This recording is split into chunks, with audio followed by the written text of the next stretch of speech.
Hello and welcome back to Trigonometry. This time we are going to be solving four sides of a right triangle given an angle. Now, this is a little different. We're going to have to work with your calculator. Make sure your calculator has sine, cosine, and tangent in them. If you have a TI-83 or TI-84, it should look like this. And if you notice that there should be somewhere right in the middle of your calculator. See if you can see that I'm pressing them. All those are your sine, cosine, and tangent functions. It's also very, very important that you go to the mode, which is right next to the second button, and make sure you are in degrees. Some of us might be in radians. Let's make sure you are in degrees, hit enter, and then you could clear out, and then you're back in, you're in degrees. It's very, very important because if you do sine of, let's say, 30 degrees, you get 0.5. If you're in the wrong mode, if you're in radians, for instance, sine of 30 degrees gives you something completely different. So I cannot stress this enough. You have to be in degrees in order to do these problems. Okay? So, if you remember your SOHCAHTOAs, hopefully you do, your trigonometry, you should be able to write this out without thinking about it. SOHCAHTOA.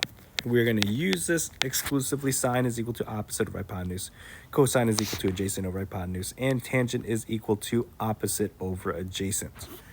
We're going to use that today to actually solve for a missing side. Now, if you only have one side given, you cannot use the Pythagorean theorem because you don't have the third side. Or you don't have a second side to solve for the third side. And that's where this angle is going to be very, very useful. If you also notice, this first triangle is actually a 30, 60, 90 triangle. So we should actually be able to do this without using trigonometry. We should know that this last angle is 60 degrees, and we could actually solve for this missing piece. This is technically our B side. This is going to be our 2B side. And then this one is our B root 3 side. So if we wanted to, we could actually solve for all of this without the trig functions. We should know that x should be equal to 5. Now, why would I give an example like this with it being a 30, 60, 90? Well, I want to show you that trig will actually work this out. If we forgot the 30, 60, 90 rules, we could actually use trigonometry to solve for this. So I'm going to erase the B root 3, the 2B, and I'm going to erase this 5 and the 60 just to illustrate this. Now, if you look closely, we have a 30 here. This is the angle we're going to look at this from. So I'm going to put my person here. We're going to look at this particular angle, or this side, from that angle, and we're going to say this is the opposite side. And we should probably label this as well because that's a given side. This is your hypotenuse, the most important side to identify. So if we see this and we see, oh, I have the opposite and the hypotenuse, I should right away think sine because that deals with both of those sides. So if I put this in your if I started the problem, I would do this. Sine of theta, but this case, theta we actually have. Theta is an angle. Our angle here that we're looking at it from is 30 degrees. So I'm going to put that in parentheses. I'm going to set this equal to the opposite side, x, over the hypotenuse 10. And this is where we just do some algebra. We need to get the x by itself. So we need to get rid of that divide by 10. The opposite of divide by 10 is multiply by 10. And we end up getting this. X is equal to 10 times the sine of 30.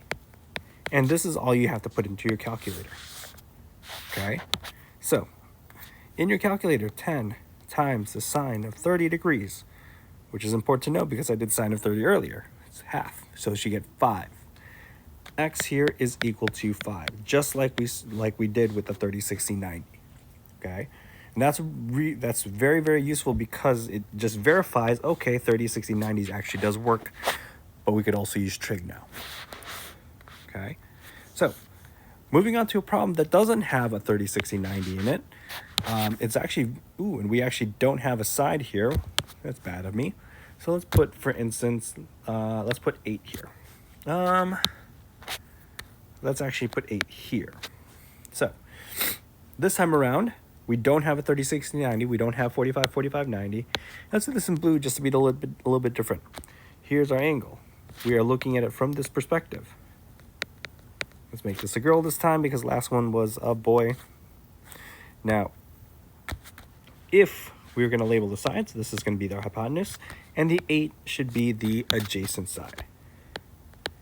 And now we have to look at our SOHCAHTOA. We are working with the adjacent and the hypotenuse, which is cosine. So our cosine trig function is going to be cosine of not theta, but 25 degrees, is equal to the adjacent 8 over the y hypotenuse. Now this one's a little bit different because the y is in your denominator. If it's in your denominator, you actually need to do something. You need to do an extra step. You actually need to get rid of the y on both sides first, or on the right side first. So y gets multiplied out, and you end up with y times cosine of 25 is equal to 8. Now we have to get the y by itself. We have to divide both sides by cosine 25. Divide by cosine 25. Cosine of 25s will cancel out.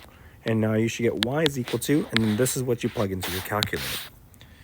So 8 divided by cosine, and notice a parentheses opens up. 25, close that parentheses. Hit enter, and you get a decimal. Now, y is going to be equal to an approximate answer. So this time around, we're not going to do an equal sign. We're going to do an approximation.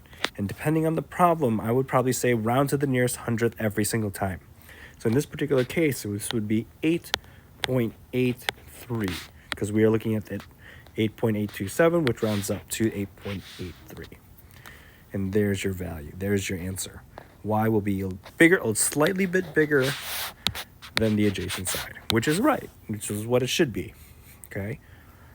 So we have a sine example, a cosine example, which leaves tangent. One more. Looking at this one, let's do green, just to be different. Solve for z. Okay. Let's put our person here. Oops. And they are looking at these. We don't have the hypotenuse, but we can label it if we want to. The one directly across is the opposite side. Right next to is the adjacent. And now we have a trig function that works with opposite and adjacent, which is our tangent, as I previously mentioned. So we are now working with tangent. Instead of theta, we put 55 here. Is equal to the opposite side 8 over the adjacent side z. And just like the last time, we have to multiply the z out. But if you actually notice, you could actually just switch out these two values. Because if you notice, it was 8 divided by y to start off with. 8 was divided by y, and it turned out to be, plugging into our calculator, 8 divided by the trig function. Because all we actually did was switch these two out. So if you actually recognize this is actually a really neat kind of shortcut. It's because we're going to end up switching these two anyway. If you realize that, awesome. If you don't, that's perfectly fine.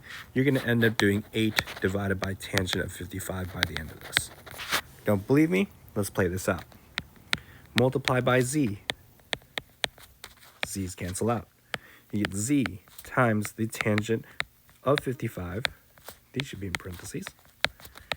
Is equal to 8. Divide out by tangent of 55 on both sides. And as I just mentioned, this is going to be what's going to be divided out. Z is equal to 8 divided by tangent of 55. So grab your calculator. That's not my calculator. 8 divided by tangent 55. Close parentheses. And we should make this an approximation. 5.60. Okay? So that's the length of the adjacent side. All right.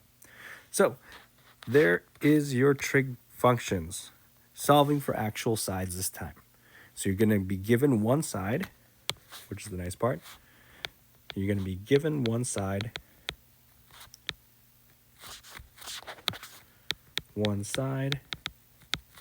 and one non-right angle. Okay? So if you do have any questions, please ask. We're going to get a ton of practice with this. So don't worry if these 3 examples are a little bit confusing at first. You will get the hang of it, I promise you. And yeah, I'll see you in the next one. Bye.